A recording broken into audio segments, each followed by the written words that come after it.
Senator Eric Schmitt. Mr. Schmitt, welcome back. So let's talk about this. You brought the lawsuit as Missouri Attorney General. I'm having trouble with my sinus headache today. Missouri versus Biden. That was yours, I think. Anyway, the idea is you want to prevent the Biden administration or any administration from censoring private speech, freedom of speech. And we wanted you to talk some more about that. You're going to do it through the budget. But this is an extremely important Supreme Court case, which didn't get such a great hearing the other day. Well, what that case brought to light, Larry, you're right. When I was AG, I filed it. What it brought to light was this vast censorship enterprise, which was this behemoth, this leviathan of government agencies. This wasn't a one-off thing. This is a bunch of government agencies and actors coercing and colluding with some of the biggest companies in the history of the world, these social media giants, to suppress speech, to take posts down. They had special portals. They had weekly censorship meetings. I mean, this thing was sprawling, breathtaking, Orwellian. And so that case is going on. It was obviously argued this past Monday at the Supreme Court. I'm still hopeful that the Supreme Court will see it the same way the lower courts did when they issued these very important rulings previously. But what my amendment does is we're dealing with this appropriations process now would say we're going to prohibit in the budget any funds going to any agency that's trying to suppress people's First Amendment rights and trying to do an end run around the Constitution and working with private parties, social media companies to do it for them. And Senator, just to go through this, so a lot of this was COVID. If the social medias were saying or allowing people to say negative things about COVID, closing schools, shutting down businesses, wearing masks, the government would come in and push them around, effectively censorship. Yeah. But Senator, correct me if I'm wrong, it's not only COVID.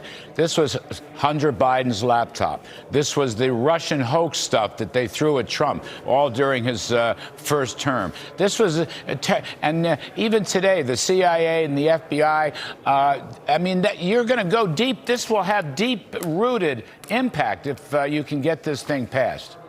Well, we got to root this kind of thing out. The government exists, Larry. I think we got to go back to Civics 101. Exists to protect our rights, not infringe upon those rights. It's, you know, and so that plot has been lost by many on the left. And you're right. When I was AG, we took the deposition of Elvis Chan, who was the FBI agent who was pre-bunking the Hunter Biden laptop story in 2020 before the election to these social media giants, and then they suppressed it.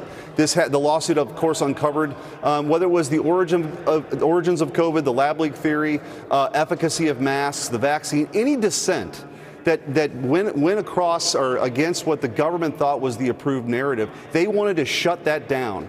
And our First Amendment, again, Justice Jackson asked this question. Well, doesn't this view the First Amendment somehow hamstring the government? Yes, of course it does. That's actually the whole point, is that the government doesn't get to decide what the truth is. Individuals do. We're entitled to kind of have this information. And so my amendment today, if I get a chance to offer it, Chuck Schumer is balking at any amendment still at this point in time.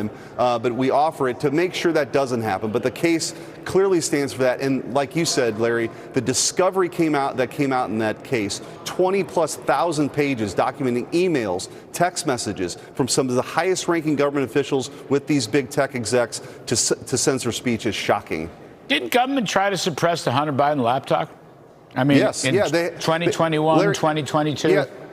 Larry, the FBI had the laptop in its possession in November of 2019. Elvis Chan was having weekly meetings with these social media companies telling them this was a Russian hack and leak operation. That was in an affidavit from a senior Twitter executive.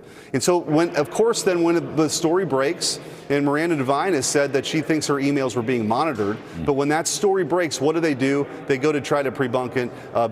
Secretary Blinken was gathering all these ex-national security folks to say it was nuts, but we know it's all true now, and they're scared to death of the contents of that, which of course implicate Joe Biden himself.